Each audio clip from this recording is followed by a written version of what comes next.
Halo sahabat, tahukah kalian pada tahun 2006, kota Yogyakarta dan sekitarnya termasuk Desa Gesikan, Kecamatan Gantiwarno, Kabupaten Klaten dilanda gempa bumi dengan kekuatan 5,9 skala Richter. Akibat bencana ini, sebagian masyarakat Desa Gesikan kehilangan harta benda, tempat tinggal dan juga orang-orang terdekatnya. Atas keprihatinan inilah Bapak Suroyo bersama 8 rekan warga lainnya terdorong untuk meringankan beban masyarakat pasca gempa bumi dengan mendirikan sebuah yayasan. Nah, ingin tahu seperti apa yayasan ini dan bagaimana kontribusinya dalam rangka meringankan beban masyarakat pasca gempa bumi? Simak terus video ini dan jangan lupa untuk like, share, komen, and subscribe channel kami. Baik sahabat, saat ini saya telah bersama dengan Bapak Suroyo selaku penggagas berdirinya Yayasan Surya Adibrata Desa Gesikan, Kecamatan Gantiwarno. Selamat datang Bapak Suroyo. Bagaimana kabarnya? Terima kasih, alhamdulillah sehat Mbak Tika. Baik, sebelumnya kami ucapkan terima kasih Bapak atas kedatangannya. Ya, pada episode hari ini kita akan berbincang santai saja tentang Yayasan Surya Adibrata, Pak. Jadi kami ingin mengetahui bagaimana sejarah lahirnya Yayasan Surya Adibrata ini hingga sampai sekarang berada di tengah-tengah masyarakat. Dan saya sempat mendengar bahwa yayasan ini juga pernah berganti nama sebelumnya. Bisa diceritakan, Pak? Ya, betul Mbak Tika. Tapi sebelumnya mungkin saya perlu menyapa dulu ya pada sahabat-sahabat semua, keluarga besar juga Surya Adibrata dan semuanya lah. Selamat bertemu dengan saya beserta teman-teman di Surya Adibrata dalam dialog ini ya. Moga-moga nanti ada kebaikan-kebaikan yang kita bisa peroleh secara bersama gitu. Ya. Jadi ini Mbak Tika ya, di latar belakangi dulu gempa tahun 2006 itu kan sempat memporak-porandakan Bantul dan Klaten ya. Waktu itu masyarakat banyak yang kehilangan tempat tinggal, rumahnya roboh semua, banyak yang meninggal dunia khususnya di sini ya, di Desa Gesikan Kecamatan Gantiwarno ini. Dulu di sini ini ada 73 rumah, yang 70 itu roboh, tinggal ada 3 dan 3 itu ada retak-retak dan tidak layak huni waktu itu tahun 2006 ya. Yang meninggal juga banyak. Itu yang meninggal seketika itu ada 11 orang. Kemudian meninggal di rumah sakit ada beberapa.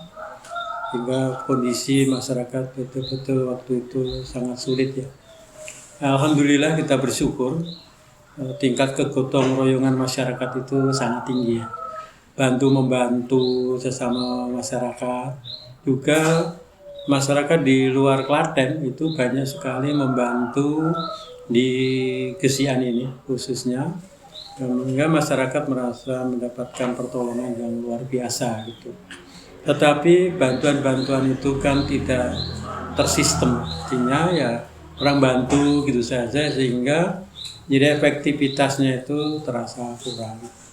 Seiring dengan perjalanan waktu Mbak Tika, di mana masyarakat ini juga ekonominya mulai membaik. Nah, kami ini di antara warga saya, Suroyo, kemudian waktu itu Pak Tot Ardianto selaku Kepala Desa, kemudian Pak Jumiranto, Pak Saiman, Pak Ahmadi, kemudian Pak Sorban Ahmad, Pak Ustadz Mulyadi, itu ada sebuah kesadaran bahwa sebaiknya kegotong royongan ini ditata itu waktu itu Mbak Tika, sehingga kemudian kami bertemu bermusyawarah sebaiknya kita didirikan yayasan. Itulah yang melatar belakangi pertama, dan itu tahun 2011. Yayasan waktu itu diberi nama Surya Desa. Hanya bahwa yayasan itu memang masih bersifat informal, artinya belum resmi gitu ya, belum resmi secara hukum, belum resmi, tapi sudah beraktivitas. Dan aktivitas yang pertama itu pembinaan anak yatim piatu dan duafa di desa Gesikan ini. Itu aktivitas yang pertama. Dan waktu itu memang ya namanya merintis ya. Diawali waktu itu hanya 6 anak, tapi perkembangan terus berkembang sampai dengan saat ini. Jadi itu mungkin Mbak Tika sebagai sejarah singkat ya untuk berdirinya Yayasan Surya Adi Brata yang diawali dengan Yayasan Suryadi saya, dan kemudian diformalkan tahun 2019 menjadi Yayasan Surya Adi Brata dan sudah berbadan hukum dari Kemenkumham secara resmi. Itu Mbak Tika. Ya, baik. Jadi sahabat, luar biasa sekali niat Bapak Suroyo dan juga 8 rekan inisiator lainnya ingin meringankan beban masyarakat pasca gempa bumi, karena tidak dipungkiri akibat bencana ini sedikit banyak mempengaruhi kondisi fisik dan juga psikis warga masyarakat. Dan di sini kita bisa melihat bahwa di lingkungan masyarakat Desa Gesikan telah timbul empati dan sikap gotong royong karena antar warga masyarakatnya bisa saling merasakan keadaan satu sama lain. Selanjutnya Bapak, mengapa akhirnya Bapak Suroyo dan 8 rekan inisiator lainnya memutuskan untuk memberi nama Surya Adi Brata? Adakah nilai-nilai yang mendasarinya atau pertimbangan tertentu Pak? Silakan. Jadi gini Mbak Tika, sebetulnya dari sisi arti tidak jauh berbeda, hanya ini karena pendekatan aturan. Pada tahun 2019 di mana kami bersembilan tadi sepakat untuk memformalkan Yayasan Surya Desa menjadi berbadan hukum, ternyata mengalami kendala. Nama Surya Desa itu tidak diperbolehkan oleh Kemenkumham dan kami harus mencari nama lain itu. Tapi tetap terinspirasi dengan makna yang sama. Jadi kalau Surya Desa itu cahaya dari desa. Dulu ya, Surya Desa itu cahaya dari desa. Maksudnya ya orang-orang desa atau orang-orang yang ada di desa itu akan bercahaya, akan bersinar. Akhirnya kami sepakat memberi nama Surya Adi Brata. Surya itu cahaya, Adi itu baik, Brata itu tindakan. Jadi harapannya Surya Adi Brata kemudian jadi satu kesatuan, menjadi cahaya dari tindakan-tindakan, perbuatan-perbuatan yang baik yang kita lakukan secara bersama-sama. Kira-kira begitulah, Tika. Baik. Jadi sahabat, arti dari Surya Adi Brata ini bukan tanpa alasan. Bapak Suroyo dan juga 8 inisiator lainnya berharap yayasan ini mampu menjadi cahaya dan selalu menebarkan kebaikan kepada masyarakat sekitar. Selanjutnya Pak, apakah Yayasan Surya Adi Brata ini memiliki fokus pembinaan di bidang tertentu? Begini Mbak Tika, jadi sebetulnya kita aspeknya adalah pada kehidupan masyarakat ya, tapi memang ada yang kita arahkan pada 3 ya.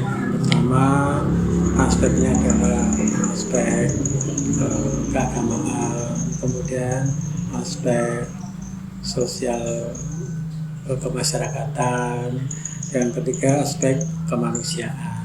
Itu, tapi sebetulnya hal-hal inilah yang kalau kita lihat ya ada di dalam kehidupan bermasyarakat ini. Itu nanti.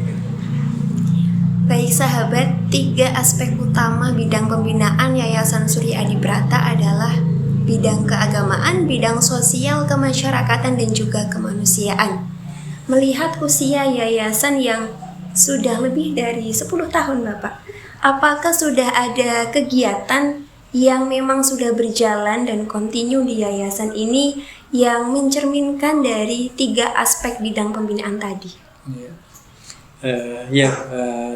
Kita memang berusaha ya pada 3 bidang tadi ya. Jadi yang pertama kita ada aspek keagamaan ya. Jadi aspek keagamaan ini di mana di antara 9 orang tadi kita ada 2 orang ustadz, yaitu Ustadz Sofwan Ahmad dan Ustadz Mulyadi, atau yang lebih dikenal dengan Ustadz Rudi. Itu memang kami minta untuk fokus pembinaan keagamaan pada masyarakat, baik langsung yang ditangani oleh yayasan, ya, artinya memang langsung yayasan, maupun aktivitas-aktivitas beliau yang secara memang bekerjasama dengan masyarakat yang lain gitu. Untuk yang di yayasan ini kita setiap hari Jumat itu pasca sholat Jumat ini ada pengajian untuk ibu-ibu. Nah, kemudian untuk aspek kemanusiaan sekaligus keagamaan, ya, ini ya, anak-anak kita kan ada kan pembinaan anak yatim piatu dan duafa, dan alhamdulillah ini sudah berkembang. Kalau pertama kali yang bergabung itu dulu 6 anak, ya, khusus di Dukuh Gesikan. Nah, saat ini itu sudah berkembang tidak hanya di desa Gesikan saja, tapi sudah lintas desa, dan alhamdulillah saat ini jumlah anak yang bergabung di yayasan sudah ada 35. Di dalam pembinaan ini penekanannya juga penekanan masalah keagamaan. Mereka diajari tentang bagaimana membaca Quran, juga menghafal, juga memaknai surat-surat pendek, ya, dan kemudian membimbing mereka dalam kehidupannya untuk selalu terimplementasikan ajaran-ajaran agama. Itu yang dilakukan oleh Ustadz berdua tadi, juga kayaknya Mbak Tika sendiri juga terlibat di dalamnya kan, ya. Jadi itu memang sudah kita rencanakan tadi, seperti fokus-fokus itu. Jadi itu kemudian ada juga ini untuk dalam konteks sosial, ya. Ini sekaligus ke ekonomi, ya. Itu kita memberikan pinjaman tanpa riba, ya, kepada masyarakat yang membutuhkan, yang untuk kegiatan-kegiatan ekonomi yang ringan lah, yang kecil-kecil, karena kalau yang besar kita belum mampu gitu, ya. Jadi kecil-kecil, industri juga yang sifatnya kemanusiaan juga dilakukan. Orang-orang yang mungkin sakit, tiba-tiba butuh biaya mendadak, itu kan sulit, kadang-kadang harus cari pinjaman kemana. Nah, itu kita adakan pinjaman tanpa riba yang sumber pembiayaannya itu dari infak dari masyarakat yang ada di sini secara sukarela, kita kumpulkan dan kita putar itu. Itu nanti hasil daripada pinjaman tanpa riba ini infak, ya. Jadi mereka tidak dibebani riba, tapi mereka diharapkan untuk memberikan infak. Nah, dari infak ini kita arahkan pada 3 hal. Yang pertama, ya, sepertiga itu untuk pengembangan usaha, sepertiga untuk operasional, yang sepertiga untuk kemanusiaan. Jadi untuk mensedekahi lansia, juga orang-orang jompo yang ada di sekitar yayasan ini. Dan alhamdulillah sampai dengan saat ini lansia jompo yang bisa tersedekahi, walaupun tidak banyak juga, itu mungkin ada sekitar 136. Dengan tadi yang pinjaman tanpa riba tadi, masyarakat yang dapat memanfaatkan itu total hari ini, moga-moga saya tidak keliru, ada 189 orang.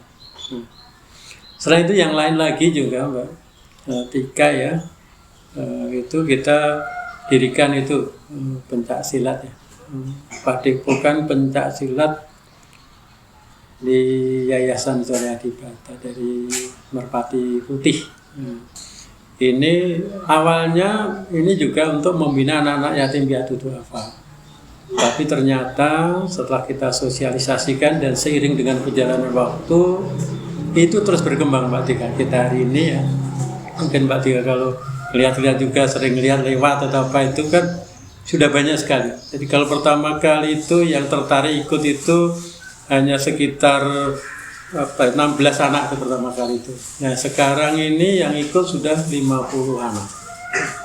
Merpati Putih ini tujuannya bukan untuk ngajari anak-anak berkelahi, sama sekali tidak Mbak Tika, tetapi untuk membangun karakter anak.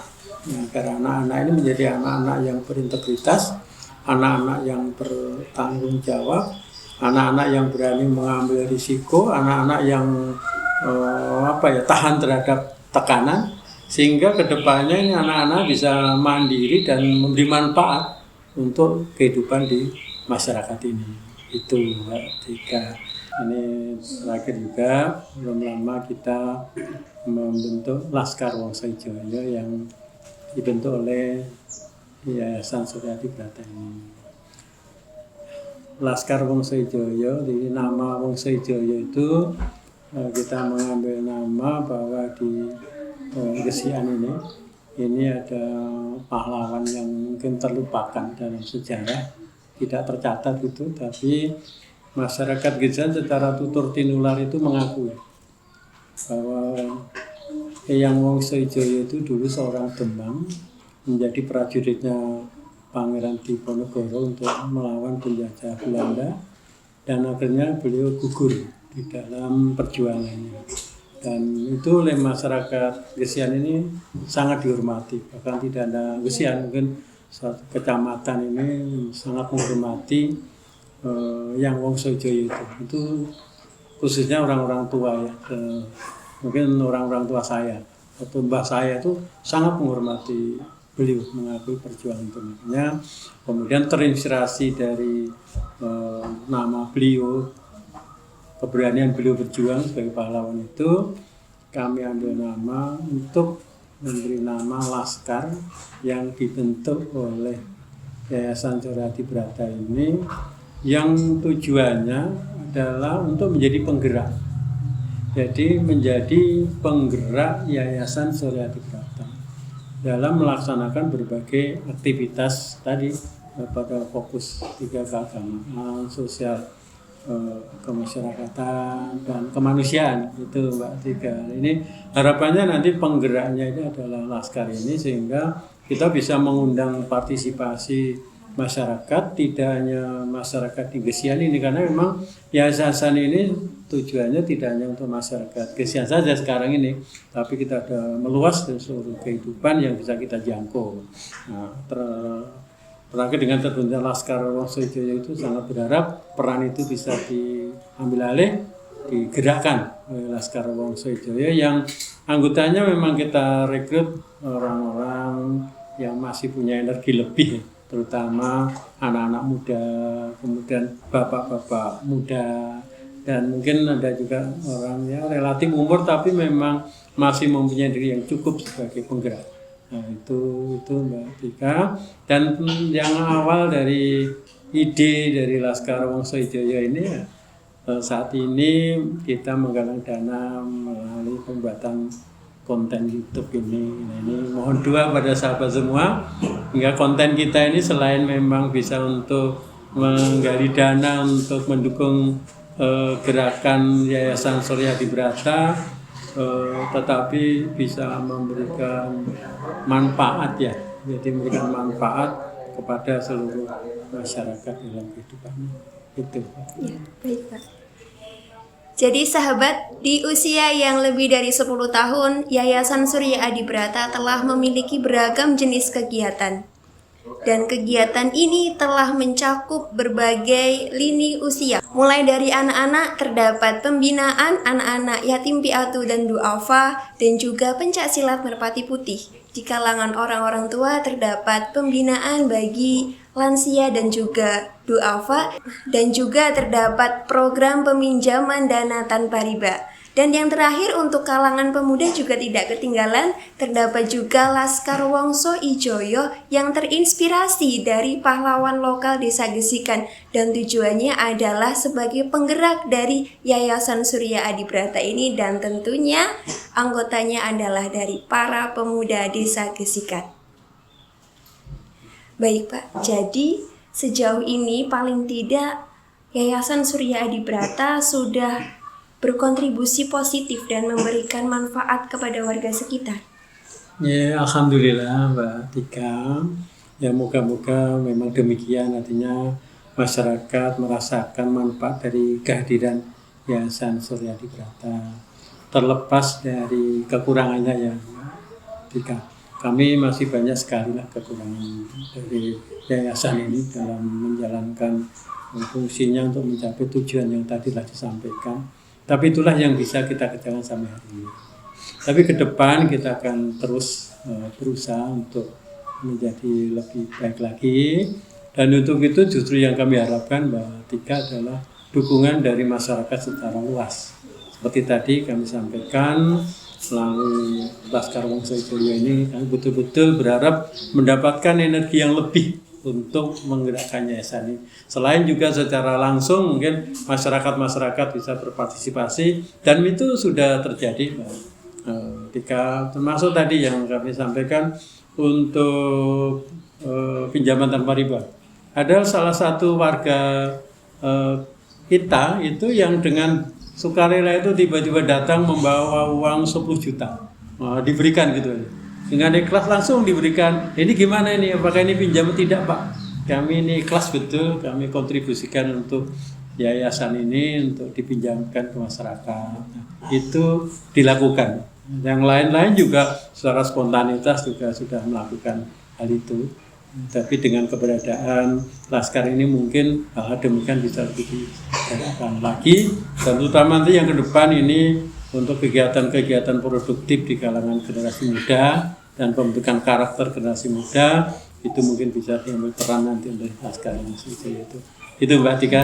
Mungkin mohon doa juga dari Mbak Tika dan dari sahabat semua, moga-moga Yayasan Surya Adibrata ini semakin eksis, semakin berkembang, bisa memberi manfaat kepada seluruh masyarakat, tidak hanya masyarakat Desa Gesian, tapi seluruh masyarakat dan seluruh bangsa Indonesia dimanapun berada ke depannya. Amin. Gitu. Ya. Baik sahabat, Yayasan Surya Adibrata yang awalnya berdiri atas keprihatinan sebagian masyarakat akibat bencana gempa bumi, sampai saat ini di usia yang lebih dari 10 tahun tetap menjaga konsistensinya untuk selalu berbuat baik dan menebarkan manfaat kepada masyarakat sekitar. Terima kasih Bapak Suroyo atas waktunya dalam kesempatan ini. Sama-sama Mbak Tika. Baik sahabat, usai sudah perbincangan kita dengan Bapak Suroyo selaku penggagas berdirinya Yayasan Surya Adibrata Desa Gesikan, Kecamatan Gantiwarno, Kabupaten Klaten. Semoga video ini bermanfaat. Jangan lupa untuk subscribe channel kami agar sahabat bisa mendapatkan notifikasi di video-video kami selanjutnya. Sebelum saya tutup, izinkan saya berpantun. Ikan hiu makan tomat, see you sahabat.